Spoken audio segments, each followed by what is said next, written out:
A while back, somebody asked me about managing marriage when you both have CPTSD and I have CSA trauma.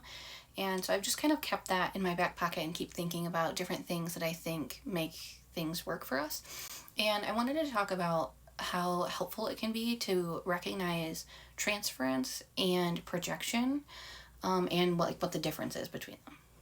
And while I think this is helpful, like for a marriage, I think it also can be helpful for pretty much any relationship because I think friendships or so many other relationships can be impacted by trauma as well. I think most relationships are, whether we actually are conscious of it or not. I think most people have trauma and it impacts them. I have a long history of saying projection when I mean transference, so I hope I'm not going to screw that up in this video, but also I think that is a common area of confusion for people. Projection is when you feel something or believe something, whatever, and then you project that onto somebody else who really isn't experiencing that. So projection would be, I'm mad at my husband, but I become convinced that he's mad at me. Transference is when you are not projecting your own internal experience onto somebody else, but you are projecting your childhood or somebody else onto a current scenario. That's transference, but it's easy to confuse with projection because we're projecting our past, but it's called transference. So, for example, if you grew up with parents who were really fixated on everybody getting up early, even on the weekends, you might find yourself worrying or feeling convinced that your spouse or other people are upset with you if you sleep in on a Saturday. And it's not projection because you're not mad at yourself and they're not mad at you, but you're transferring that kind of old blueprint of what to expect from people that you developed from your caregivers onto your spouse.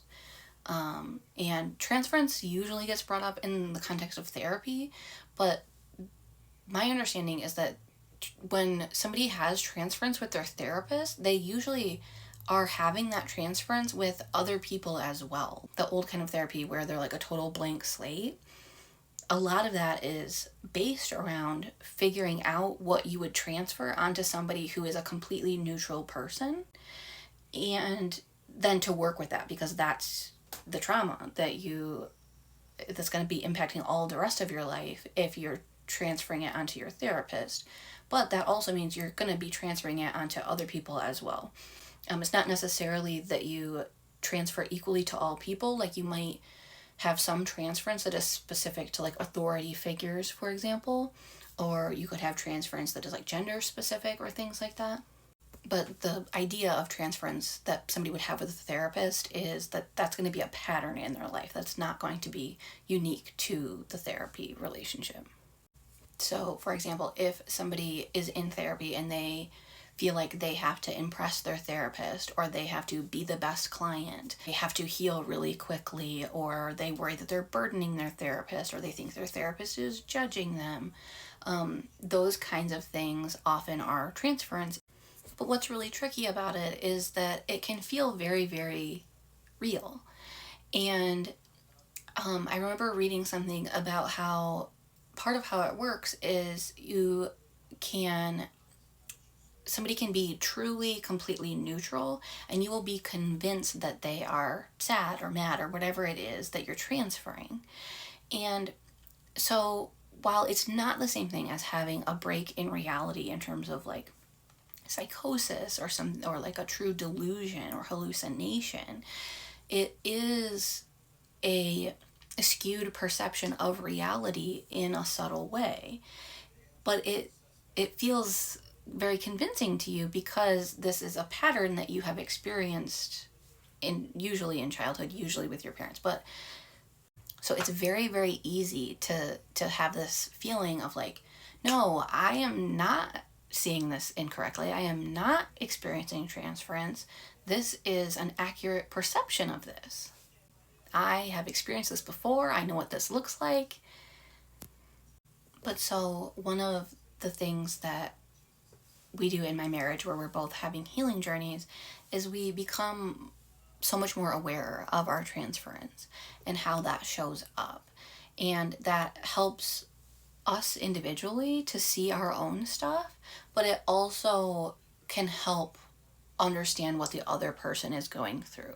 So, for example, if you have a pattern of your partner feeling rejected by you, and you have thought, gosh, I don't think I'm that rejecting, it might be that they have transference related to rejection.